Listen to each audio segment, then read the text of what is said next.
Oke, baik.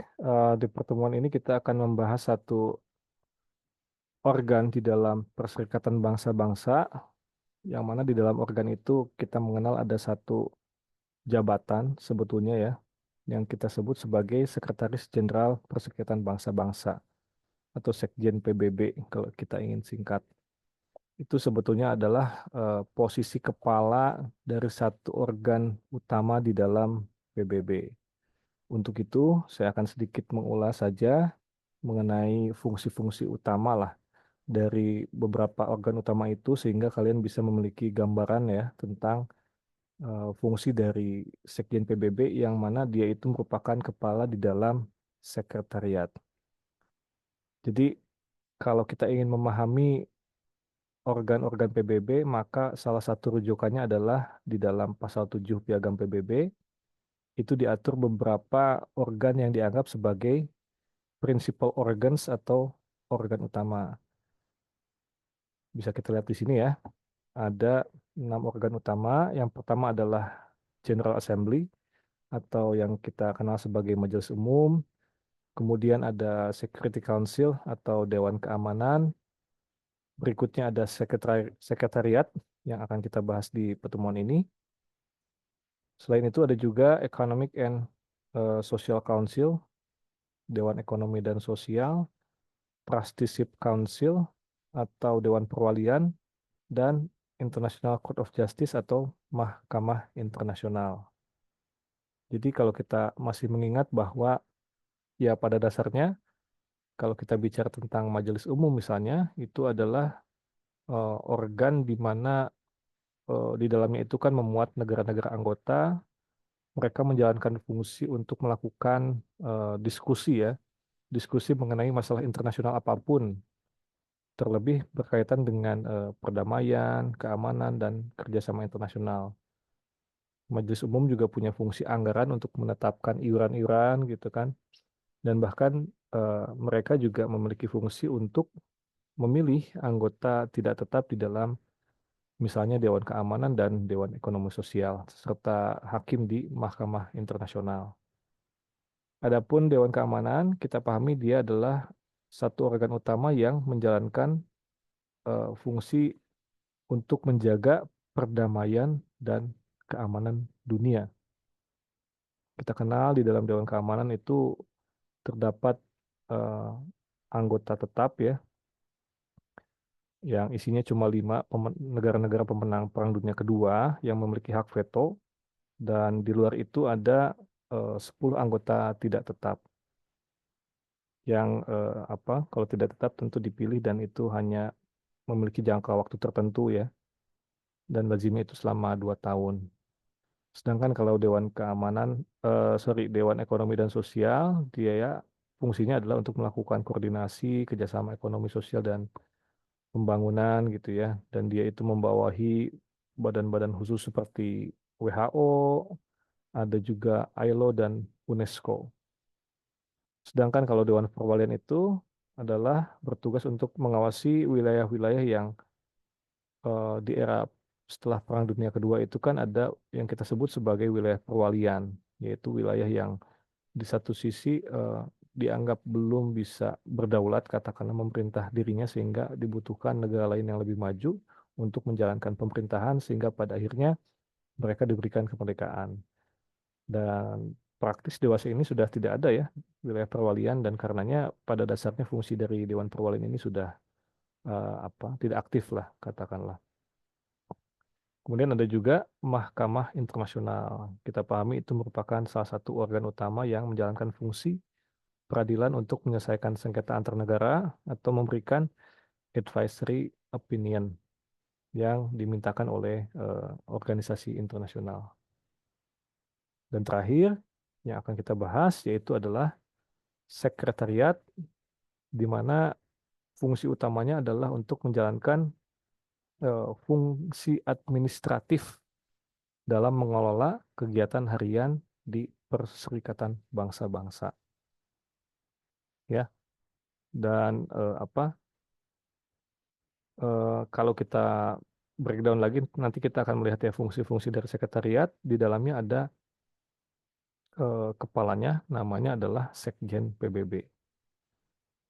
Sebelum kita melihat ke dalam fungsi Sekjen PBB, perlu juga disampaikan bahwa mungkin kita memiliki kesan kalau kita membaca pasal 7 ini, baik ayat 1 maupun ayat 2, ada pemilahan antara principal organs atau organ utama dan kalau di ayat kedua dikatakan adanya subsidiary organs atau organ tambahan. Yang mana si organ tambahan itu bisa dibentuk ya berdasarkan piagam PBB ini. Pertama tentu kalau kita bicara organ utama, dia itu organ yang tidak mungkin tidak ada. Karena memang diatur di dalam pasal ini secara eksplisit. Sekalipun kita tahu misalnya tadi bahwa yang namanya Dewan Perwalian itu sudah tidak aktif ya. Oleh karena diatur di sini maka tetap ada gitu ya. Sebaliknya, organ-organ tambahan itu bisa ada, bisa tidak ada. Artinya bisa diadakan, bisa diubah gitu ya, direformasi dan lain sebagainya, sesuai dengan kebutuhan. Em, itu yang pertama. Tetapi bukan berarti bahwa oleh karena dia fungsinya adalah organ tambahan, maka fungsinya katakanlah akan selalu di bawah. Karena misalnya ada juga organ-organ yang memang dibentuk untuk menjalankan fungsi tertentu seperti misalnya komite staf militer gitu ya. Dia itu menjalankan di bidang kemiliteran sehingga dia ibaratnya nggak tunduk di bawah organ-organ utama karena memang punya fungsi tertentu saja. Bahkan sebaliknya, nanti kita melihat bahwa eh, apa sekretariat atau sekjen PBB itu juga harus menyampaikan laporan-laporan ke si komite staf militer yang memang itu merupakan organ tambahan. Jadi bukan berarti ini ya subordinatif gitu loh, sekalipun dia memang tidak permanen. Jadi sejauh dia memiliki fungsi tertentu, maka dia akan menjalankan fungsi itu. Demikian pula di antara prinsipal organ ini atau organ utama ini kan tadi ya sudah saya sampaikan fungsi masing-masing secara umum, bukan berarti ada hierarki dalam arti fix ya. Misalnya kalau Dewan Keamanan tadi kan dia fungsi utamanya untuk menjaga perdamaian dan keamanan dunia, maka tentu dalam hal itu, dalam bidang itu dia yang paling utama. Di mana misalnya Majelis Umum cuma bisa ngasih rekomendasi gitu ya, yang memutuskan tetap Dewan Keamanan. Tetapi ada dalam isu-isu lain sebaliknya ya, bahwa yang menentukan Majelis Umum gitu dan lain sebagainya. Jadi masing-masing fungsi ini kita mesti memahami rincian ketentuannya di dalam masing-masing organ itu sendiri. Sehingga kesan bahwa konsep prinsipal dan subsidiary ini bersifat subordinatif itu tidak selalu demikian. Itu ya sebagai pengantar agar kalian memahami mengenai fungsi dari organ-organ PBB ini. Selanjutnya kita akan menukik masuk ke dalam sekretariat atau lebih spesifik lagi Sekjen PBB. Nah, ini ada gambar ya yang saya ambil dari Google. Ini adalah kantor Sekretaris Jenderal PBB di New York, di Amerika Serikat, tepatnya di markas besar PBB atau UN Headquarters. Dan di sini kita bisa melihat bahwa Sekjen PBB itu adalah Chief Administrative Officer dari PBB. Kepala administrasi lah ya, kalau kita coba terjemahkan atau pegawai yang menjadi kepala administratif di PBB. Dan di saat yang sama dia merupakan Head of UN Secretariat, kepala dari Sekretariat PBB. Ini kalau kita melihat makna literal yang terkandung di dalam piagam PBB. Tetapi saya kira perlu disampaikan juga bahwa di dalam praktek nanti kita akan memahami bahwa si Sekjen PBB ini dia bukan cuma pegawai administratif dalam arti itu ya, yang sifatnya administratif semata, tetapi juga sebetulnya dia merupakan pegawai negeri sekaligus juga advokat katakanlah ya, karena dia nanti eh, akan memiliki atau bahkan menjalankan fungsi-fungsi untuk menyelesaikan sengketa, sekaligus juga diplomat. Bahkan beberapa ahli mengatakan jadi Sekjen PBB itu ibaratnya jadi diplomat tertinggi karena Kalau diplomat itu kan mewakili kepentingan satu negara saja, tetapi kalau di PBB ibaratnya dia mewakili semua kepentingan gitu ya, atau kepentingan global. Kemudian juga kerap dianggap sebagai mediator karena kita tahu bahwa dia memiliki juga fungsi penyelesaian sengketa untuk menjalankan mediasi gitu ya, termasuk memberikan jasa baik atau good offices. Bahkan ada yang menarasikan Sekjen PBB ini adalah simbol etika global.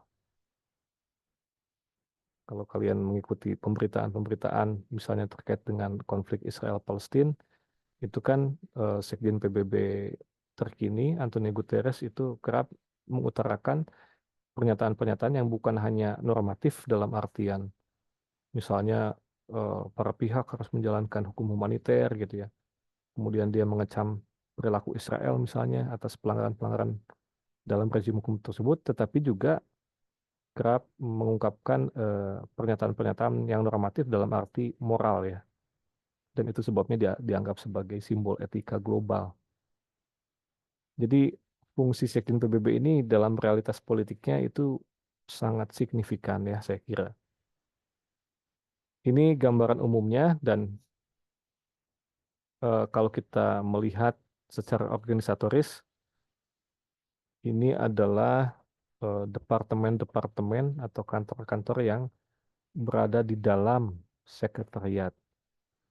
Saya kira eh, mengenai kantor ini perlu dipahami bahwa yang namanya staf atau departemen ini itu adalah inisiatif dari Sekjen PBB untuk menentukan. Kalau di tahun 46 itu seingat saya cuma ada 7 ya, cuma ada 7 departemen. Sekarang kita bisa lihat di sini ada banyak sekali. Tentu masing-masing memiliki fungsi dan saya kira sekalipun kita tengah mempelajari hukum organisasi internasional, bukan berarti kita mesti hafal masing-masing organ-organnya gitu ya. Eh, yang penting nanti kita akan melihat pasal-pasal di dalam piagam PBB yang memungkinkan ini semua. Jadi kita agak lebih semacam helikopter view ketimbang terlalu masuk gitu ya, menggunakan apa lensa yang sifatnya melakukan zoom in. Kita tidak perlu sejauh itu karena yang namanya organ-organ ini itu sekali lagi merupakan wewenang dari Sekjen PBB untuk menentukan. Dan dari masing organ ini tentu saja memiliki aturan-aturan internalnya sendiri gitu ya. Tetapi secara umum cukup kita pahami bahwa oke, dewasa ini cuma ada segini gitu ya si organnya dan ini dilandasi oleh distingsi di dalam sekretariat bahwa sekretariat PBB itu isinya adalah kepalanya yaitu Sekjen PBB dan staf. Nah, staf inilah yang saya maksud tadi ya bahwa ini merupakan wewenang dari Sekjen PBB untuk menentukan. Nah, berikutnya kita lihat di dalam bab 15 Piagam PBB ini mengatur tentang sekretariat. Di dalam pasal 97 dikatakan bahwa the secretariat shall comprise a secretary general and such staff as the organization may require. The secretary general shall be appointed by the General Assembly upon the recommendation of the Security Council. He shall be the chief administrative officer of the organization. Ini kalau kita coba terjemahkan secara bebas, maka maknanya adalah bahwa si sekretariat ini terdiri dari seorang sekjen dan staf yang mungkin, ya, perhatikan kata yang mungkin, artinya dia itu tidak niscaya, yang mungkin dibutuhkan oleh organisasi. Sekjen ini ditunjuk oleh Majelis Umum atas rekomendasi Dewan Keamanan. Dan sekjen akan menjadi pejabat administratif utama di organisasi PBB. Kita perhatikan ketentuannya simpel banget ya. Bahkan secara umum pengaturan tentang sekretariat ini cuma ada 5 pasal. Pasal 97, 98, 99, 100 sampai 101 ya di dalam Piagam PBB. Dan isinya saya kira nggak terlalu panjang-panjang, cuma nah inilah pentingnya belajar hukum organisasi internasional ya, bahwa ketentuan yang sifatnya simpel ini dalam praktik nanti kemudian menemukan tafsiran-tafsiran lah. Di sini kalau kita perhatikan dengan saksama bahwa sekali lagi Sekjen PBB ini ditunjuk oleh Majelis Umum yang mana penunjukan itu didasarkan atas rekomendasi dari Dewan Keamanan. Itu saya kira kata kuncinya ya. Nah, kita perhatikan apa rincian maksud dari pasal ini. Tadi dikatakan Sekjen PBB ditunjuk oleh Majelis Umum atas rekomendasi Dewan Keamanan. Nah, pertama catatannya adalah bahwa rekomendasi ini merupakan kebijakan substantif yang memerlukan persetujuan semua anggota tetap Dewan Keamanan. Yang berarti bahwa kalau misalkan ini dianggap sebagai isu substantif, nanti ini kita akan pelajari ya pembahasan tentang apa Dewan Keamanan, eh, bahwa di situ kalau isu ini merupakan isu yang substantif dan bukan non substantif maka dapat diveto. Kalau dapat diveto, kita pahami misalkan ya ada 5 negara ya, Dewan Keamanan bikin kebijakan untuk menetapkan misalnya Antonio Guterres sebagai eh, calon yang direkomendasikan. Tapi kemudian katakanlah Amerika Serikat memveto.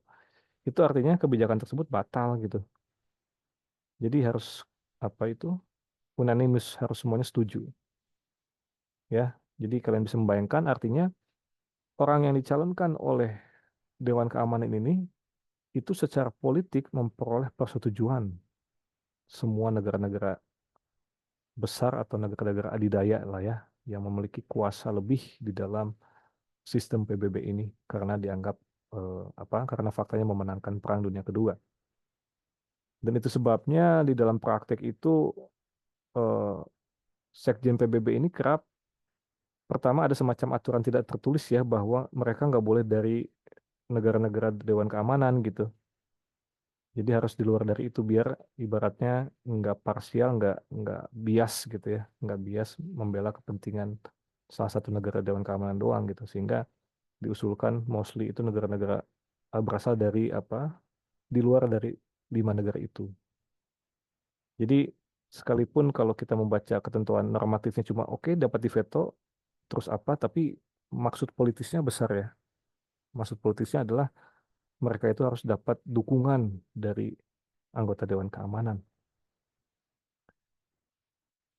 Em, iya, di dalam praktik saya kira ini beragam ya. Menariknya adalah pernah ada calon namanya Trik Velje, itu sekjen pertama PBB dari Norwegia. Dia itu pernah menjabat eh, sekali 5 tahun dan kemudian waktu penjabatan keduanya, dan ini pun adalah satu isu tersendiri karena kalau kita bicara jangka waktu eh, masa jabatannya itu nggak diatur ya teman-teman. Tapi ada semacam aturan nggak tertulis bahwa sekjen PBB menjabat 5 tahun dan kemudian bisa mengajukan periode kedua lah. Itu tafsiran umumnya atau praktik umumnya. Tapi pernah ada di satu masa di sekjen PBB pertama tadi dari Norwegia namanya Trik Velje, dia itu hendak dicalonkan untuk kedua kali. Nah, tapi pada saat itu Uni Soviet itu memveto pencalonannya, diveto gitu. Yang artinya harusnya kan batal ya. Tapi menariknya adalah Majelis Umum tetap memilihnya untuk ditetapkan sebagai sekjen PBB untuk kedua kali. Itu satu-satunya pengecualian di mana Majelis Umum menunjuk tanpa mengindahkan apa rekomendasi ya, yang mana itu udah diveto gitu. Nah, nanti kita akan lihat bahwa bagaimana maksud dari rekomendasi tadi ya. Nah, kemudian dalam praktek perumusan rekomendasi itu bersifat tertutup. Maksudnya adalah kan mungkin kalian membayangkan, oke, bahwa Dewan Keamanan itu punya wewenang untuk merekomendasikan seorang calon sekjen. Pertanyaan berikutnya adalah bagaimana rumusan rekomendasi itu dibuat gitu kan? Lewat mekanisme seperti apa? Nah, ini di dalam praktek itu lazimnya bersifat tertutup di antara negara anggota Dewan Keamanan doang gitu. Dan mereka lazimnya melakukan voting Nah, ini yang membuat kemudian Majelis Umum ini sempat mengeluh karena di tahun 2016 kalau saya nggak salah itu kali pertama pencalonan Sekjen PBB ini dibuat terbuka gitu ya, pencalonannya ada perdebatannya, tapi ujung-ujungnya begitu pas direkomendasiinnya gitu ya malah tertutup lagi. Jadi ini maksud dari bahwa keluhan dari Majelis Umum ya bahwa dia tuh kecewa karena ya ini nggak transparan lah gitu pada akhirnya. Ini dalam praktek ya teman-teman. Nah kemudian Majelis Umum tadi dikatakan dia akan menunjukkan ya bagaimana penunjukan itu dilakukan. Mereka memutuskan berdasarkan simple majority atau suara mayoritas dari mereka yang hadir dan memberikan suara. Simple majority kita bisa sederhanakan sebagai suara 50+1 lah. Jadi kalau andaikan eh, majelis umum yang hadir dan memberikan suara itu 100 negara, maka 51 suara sudah dapat dianggap sebagai simple majority. Nah, ini menariknya ya. Eh, Pemilihan sekjen ini dalam perspektif majelis umum itu tidak dianggap sebagai important questions. Kalau bicara important questions itu diatur di dalam pasal 18 ayat 2 Piagam PBB. Kalau dia dianggap sebagai important questions, maka mekanismenya bukan simple majority, melainkan 2/3 mayoritas suara. Artinya thresholdnya jauh lebih tinggi gitu ya.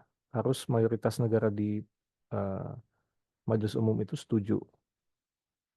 Dan oleh karena dia nggak tergolong sebagai important question, maka dia dianggap sebagai other questions. Padahal saya kira di satu sisi tadi ya, Sekjen PBB ini merupakan isu substantif dari perspektif Dewan Keamanan, tapi dari perspektif Majelis Umum dia tidak dianggap sebagai important questions. Ini tentu menjadi hal yang apa ya, aneh gitu ya. Sedangkan yang kita maksud sebagai important question itu misalnya ya isu-isu mengenai perdamaian keamanan gitu ya. Pemilihan anggota tidak tetap Dewan Keamanan PBB itu juga dianggap sebagai important questions ya. Sedangkan ini tidak gitu.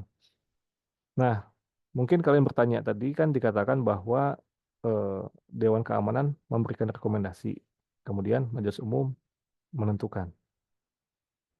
Pertanyaan hukumnya, apakah rekomendasi itu bersifat memaksa gitu ya? Maksudnya, apakah kalau misalkan Dewan Keamanan mengusulkan si A, katakanlah sebagai calon, maka Majelis Umum harus menyetujui?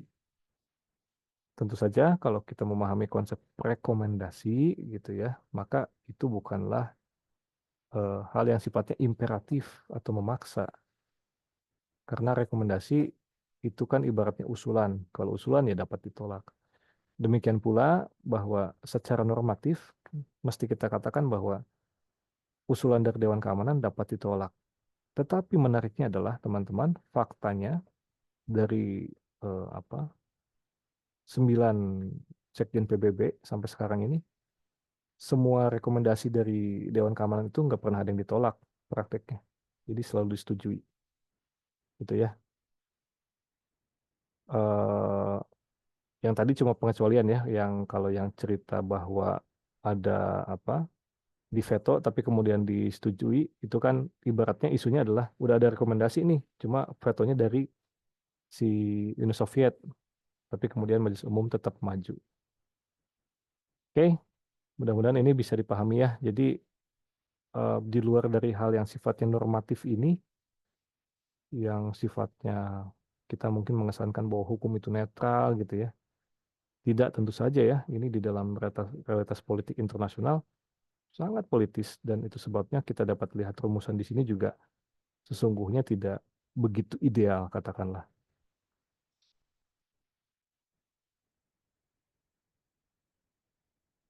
Ya ini ya tadi pembahasan tentang rekomendasi Dewan Keamanan PBB yang pernah ditolak yaitu Trikvelye.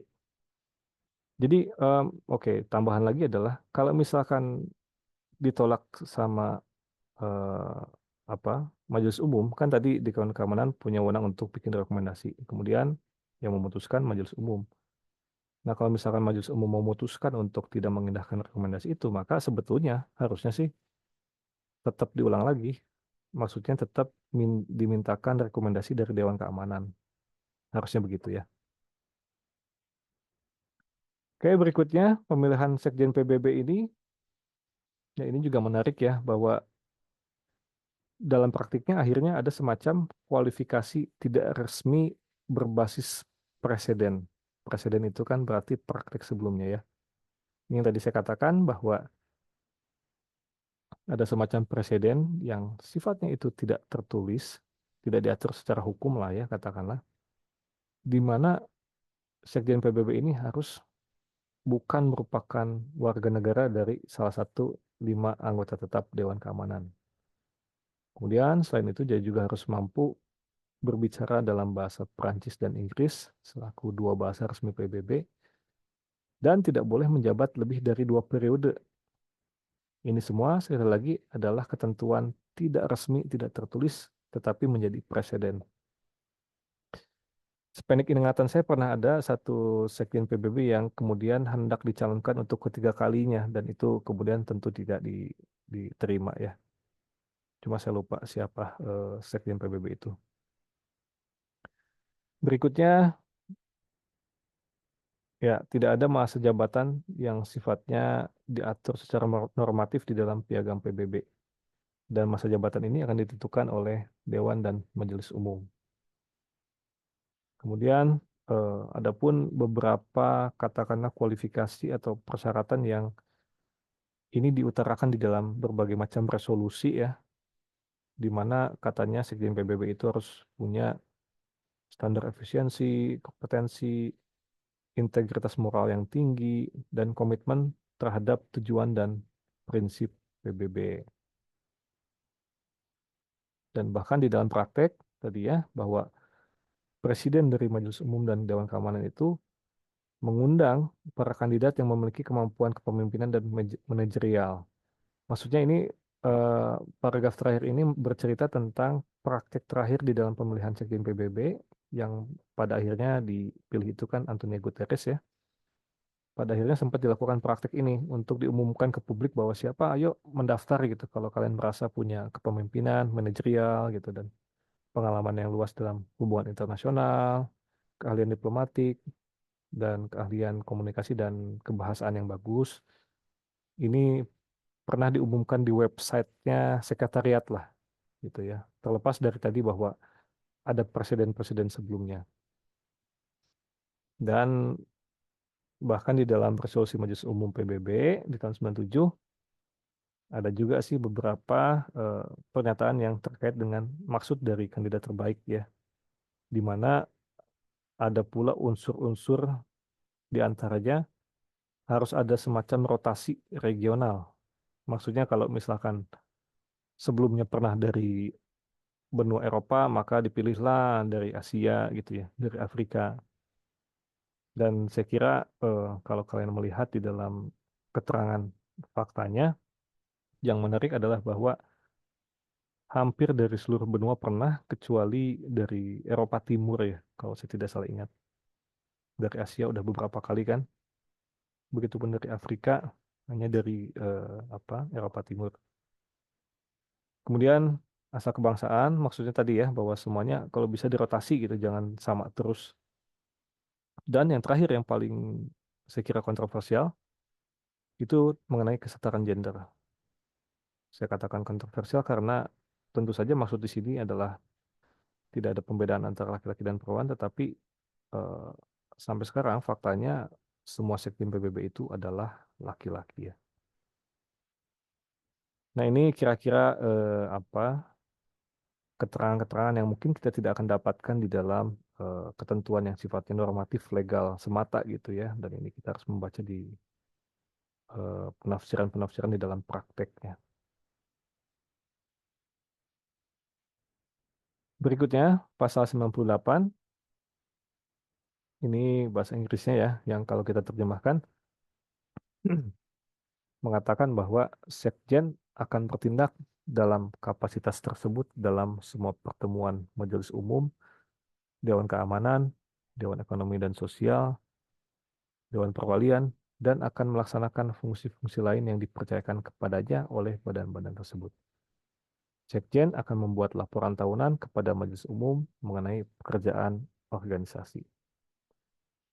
Ini satu paragraf yang padat saya kira ya. Maksud dari kalimat pertama, Sekjen akan bertindak dalam kapasitas tersebut adalah tadi, maksudnya adalah dia akan menjalankan fungsi Chief Administrative Officer. Dia akan menjadi pegawai administrasi. Dan dalam hal ini berarti dia juga akan menghadiri pertemuan di Majelis Umum, Dewan Keamanan, dan organ-organ lainnya ya. Jadi dia mesti hadir gitu. Selain itu, akan melaksanakan fungsi lain katanya. Fungsi lain yang dipercayakan kepadanya. Artinya, si organ-organ tadi, Majelis Umum, Dewan Keamanan, Dewan Ekonomi itu, dan Dewan Perwalian, itu bisa memberikan fungsi, gitu ya, bisa memberikan fungsi yang dipercayakan kepada Sekjen PBB. Dan terakhir, Sekjen PBB itu akan membuat laporan tahunan kepada Majelis Umum. Oke, ini saya kira bisa dipahami ya. Ini adalah aturan yang sifatnya normatif, dan untuk melengkapi itu kita coba lihat maksud pasal ini di dalam prakteknya seperti apa. Di dalam praktek, sekalipun tadi dikatakan kalau si Sekjen PBB itu harus menghadiri, tapi kan nggak disebutin dia bahwa harus dia sendiri gitu loh. Sehingga dalam praktiknya, fungsi-fungsi tadi itu pada akhirnya bisa juga didelegasikan kepada staf dari Sekjen PBB. Yang penting si sekretariat atau sekjen itu dianggap hadir karena ada perwakilan yang mengatasnamakan dirinya. Jadi di dalam praktek tentu saja bisa menjalankan pendelegasian fungsi. Berikutnya, di dalam konteks pertemuan organ-organ utama tadi, sekjen atau wakilnya harus hadir di semua pertemuan tiga dewan, tapi tidak disebut ya, ada satu pengecualian yaitu organ utama Mahkamah Internasional. Itu tidak diwajibkan untuk hadir tentu saja karena eh, apa ya sidang-sidang itu kan tadi ya konteksnya antar negara gitu dan itu bisa terkait dengan advisory opinion. Jadi ada pengecualian di sini bahwa sekjen tidak kewajiban tadi tidak berlaku untuk sidang-sidang di Mahkamah Internasional. Dan kemudian tadi terakhir mengenai laporan tahunan, ini mencakup seluruh bidang kegiatan organisasi. Dan dalam praktiknya, laporan ini juga disiapkan oleh masing-masing departemen atau divisi di dalam sekretariat tadi ya, yang sudah kita lihat di awal. Ini praktik dari pasal 98. Berikutnya, pasal 99 mengatur bahwa sekjen dapat menyampaikan kepada Dewan Keamanan setiap masalah yang menurut pendapatnya dapat mengancam pemeliharaan perdamaian dan keamanan internasional. Ini saya kira adalah satu ketentuan yang menarik ya, karena kalau kalian melakukan studi komparatif atau perbandingan, misalnya dengan ketika saat sekjen itu diatur di bawah rezim Liga Bangsa-Bangsa, kan kalau sekarang ini Perserikatan Bangsa-Bangsa ya, dulu itu sekjen nggak punya fungsi ini. Sehingga dapatlah kita simpulkan bahwa sekjen ini fungsinya atau wewenangnya diperluas, sehingga dia punya juga kuasa untuk dapat menyampaikan ke Dewan Keamanan ya, kalau misalkan ada masalah perdamaian dan keamanan internasional. Tapi kita harus hati-hati, bahasa di situ yang digunakan adalah kata dapat. Kalau dapat artinya sifatnya fakultatif. Kalau fakultatif itu artinya ini sifatnya opsional. Kalau opsional maka tidak wajib gitu ya. Dan yang kedua adalah eh, ini bersifat diskresional karena frase yang menurut pendapatnya katanya. Nah, ini kan makin sangat subjektif sekali sebetulnya ya kalau istilah yang menurut pendapatnya itu. Dan yang unsur ketiga adalah harus dapat mengancam perdamaian dan keamanan. Jadi saya kira ada tiga unsur itu yang mesti dipenuhi kalau kita ingin memahami tafsiran secara literal mengenai ketentuan ini. Gitu ya. Nah, kita lihat bagaimana penjelasannya. Nah, pasal 99 ini kerap dianggap sebagai fungsi politik dari Sekjen PBB. Ini ya, yang tadi saya katakan di Liga Bangsa-Bangsa. Fungsi Sekjen itu cuma administratif aja, tapi semenjak piagam PBB, kita lihat tadi si sekjen ini punya kuasa juga untuk dapat menyampaikan, semacam melaporkan kalau ada masalah perdamaian dan keamanan ke Dewan Keamanan PBB gitu ya. Maka sifatnya nggak lagi administratif lah kalau di dalam rezim Dewan Keamanan. Ya, piagam PBB memberinya kewenangan tambahan untuk menyampaikan kepada Dewan Keamanan mengenai masalah yang dapat mengancam perdamaian dan keamanan internasional. Ini ya catatan tambahannya adalah suatu hak istimewa, suatu privilege ya, yang mana di dalam rezim piagam PBB itu hanya diberikan kepada negara negara anggota PBB. Jadi sebelumnya dalam apa atau bahkan sampai sekarang yang punya wewenang untuk melakukan itu tuh cuma negara anggota, tapi tiba-tiba si sekjen dikasih wewenang ini. Nah, itu kan berarti merupakan suatu keistimewaan gitu ya. Nah, berdasarkan pasal ini, si sekjen hanya memiliki akses ke Dewan Keamanan ya, tapi nggak punya akses sebagaimana dimiliki negara lain berdasarkan pasal 35 tadi. Negara anggota PBB itu punya akses ke Dewan Keamanan sekaligus ke Majelis Umum. Nah, kalau si sekjen PBB ini dia nggak punya akses ke Majelis Umum gitu. Dia cuma punya akses ke Dewan Keamanan. Dan terakhir, catatannya adalah bahwa rumusan pasal ini bersifat permisif. Permisif itu dalam arti tadi ya bahwa ini sepenuhnya kewenangan dari Sekjen PBB itu berupa diskresi dan sifatnya itu fakultatif atau bahkan cenderung subjektif karena dia bisa memilih untuk tidak menggunakan kewenangannya. Artinya kalau misalkan ada ancaman terhadap perdamaian dan keamanan dunia, tapi kemudian Sekjen PBB tidak memilih untuk menggunakannya, ya itu nggak apa-apa karena normanya kan menyebut dapat gitu. Berbeda kalau misalkan wajib gitu ya, wajib untuk melaporkan misalnya. Berikutnya pasal 100 ini ada dua ayat ya, yang kalau kita coba terjemahkan, pasal 100 ayat 1 mengatakan bahwa dalam melaksanakan tugasnya, Sekjen beserta stafnya tidak boleh meminta atau menerima instruksi dari pemerintah manapun atau dari otoritas lain di luar PBB. Saya kira ini dapat dipahami ya, dia Sekjen sama stafnya itu nggak boleh minta ataupun menerima instruksi, kecuali dari PBB. Mereka harus menahan diri dari tindakan apapun yang dapat mempengaruhi posisi mereka sebagai pejabat internasional yang hanya bertanggung jawab kepada organisasi. Jadi mereka selain nggak bisa minta atau menerima, mereka harus menahan diri dari tindakan yang dapat mempengaruhi posisinya sebagai pejabat internasional tadi ya, sebagai Chief Administrative Officer, yang mana mereka harus bertanggung jawab kepada PBB semata. Kemudian setiap anggota PBB berjanji untuk menghormati karakter internasional eksklusif dari tanggung jawab Sekjen PBB beserta stafnya dan tidak berusaha mempengaruhi mereka dalam melaksanakan tanggung jawabnya. Ya, kalau yang ayat kedua ini berarti kan diarahkan untuk negara anggota ya. Kalau ayat 1 itu ditujukan untuk sekjen dan stafnya. Jadi pasal 100 ayat 1 dan 2 ini saya kira saling melengkapi bahwa intinya mereka itu masing-masing harus independen dan nggak boleh mempengaruhi satu sama lain. Mari kita lihat penjelasannya.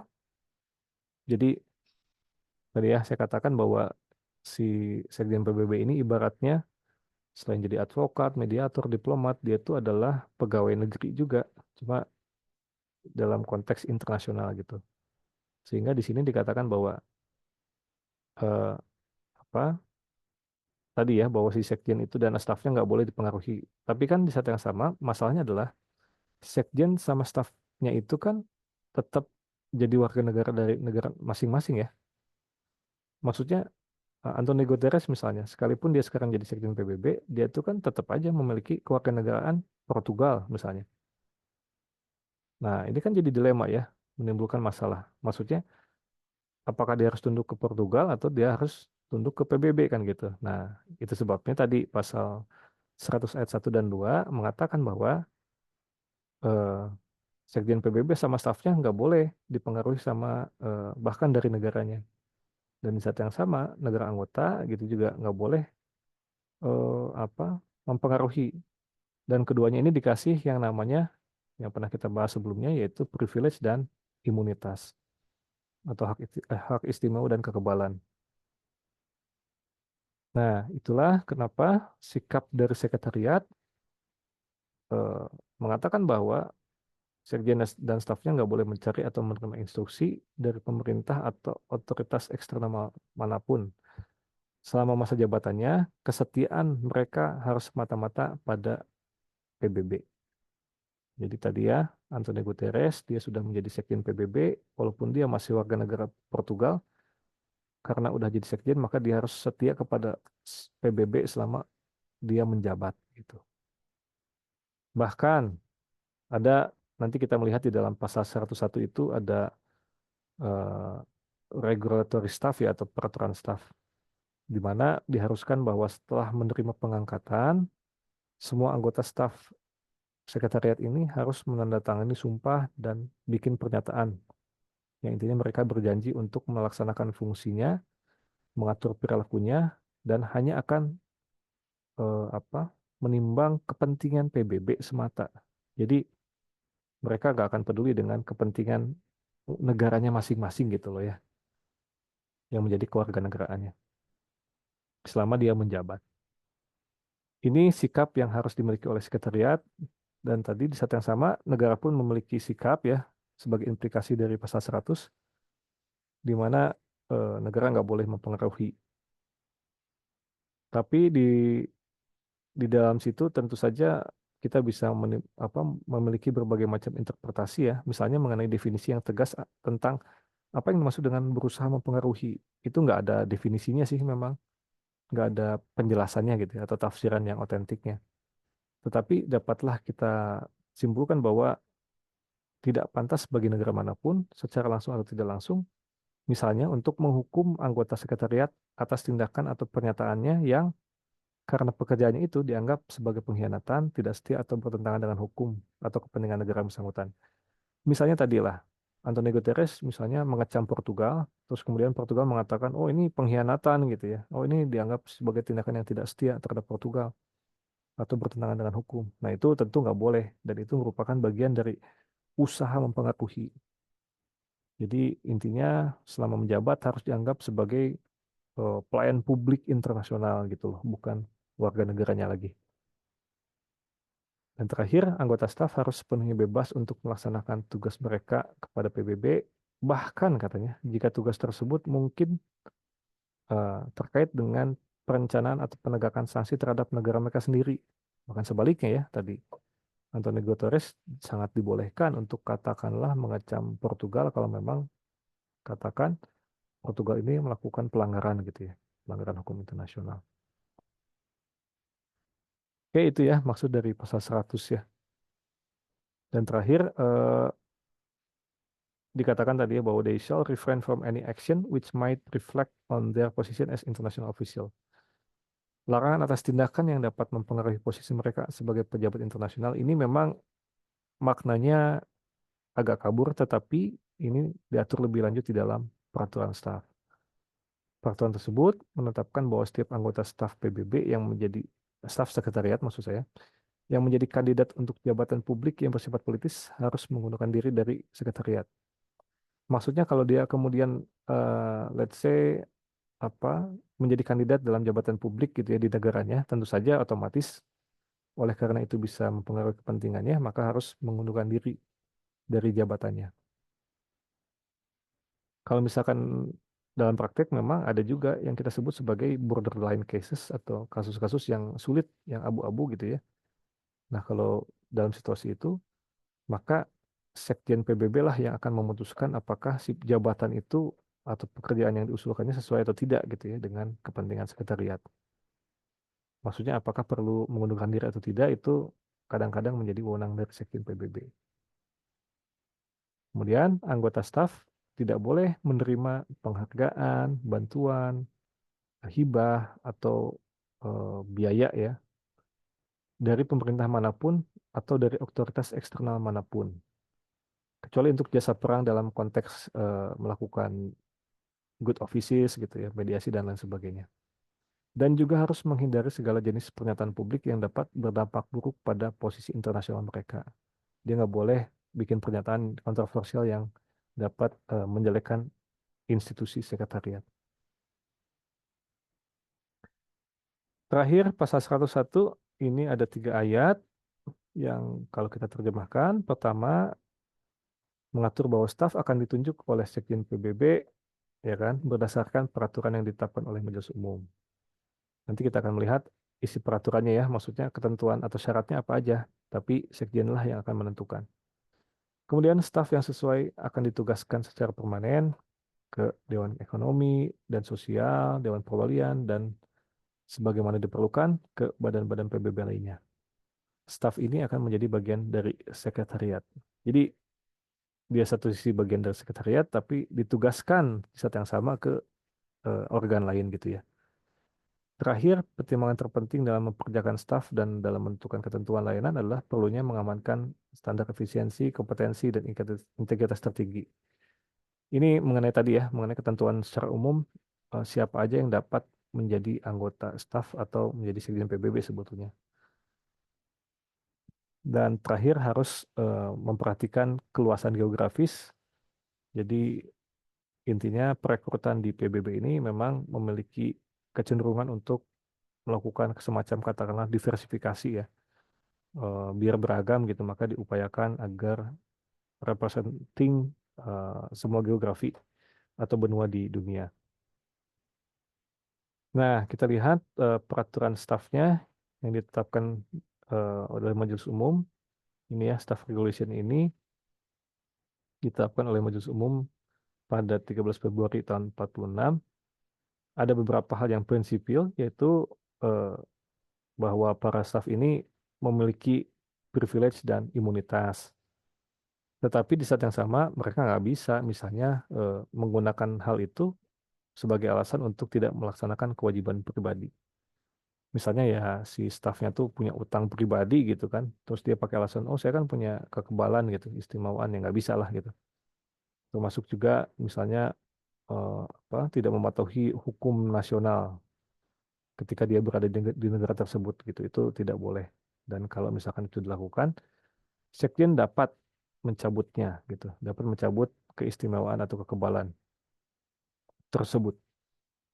Kemudian pria dan wanita sama-sama memenuhi kualifikasi katanya untuk semua jabatan, dan pengangkatan dilakukan secara eh, apa kompetitif, jadi ada kompetisi. Dan ini artinya yang bisa jadi staf itu ya sama aja, mau pria mau wanita gitu ya. Kemudian mengenai usianya, usia pensiun normal 60 tahun dan dapat diperpanjang hingga 65 tahun. Gitu ya.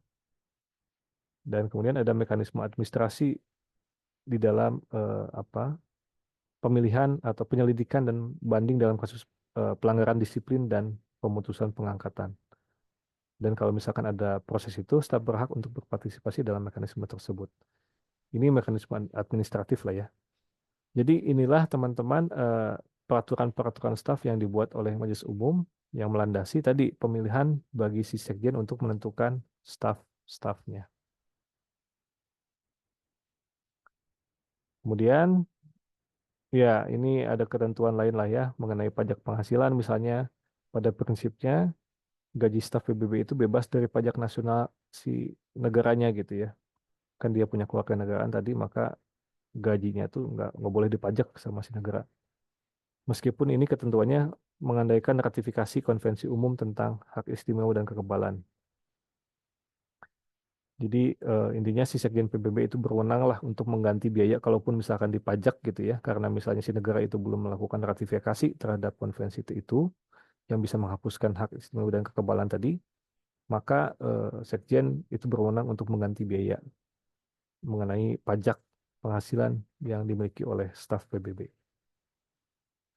Dan terakhir mengenai perekrutan, Piagam PBB ingin agar staf direkrut berdasarkan wilayah geografis yang luas. Tadi ya, ada kecenderungan di PBB ini untuk memilih keanggotaannya, dalam hal ini staf dari sekretariat, agar mewakili seluruh benua di dunia.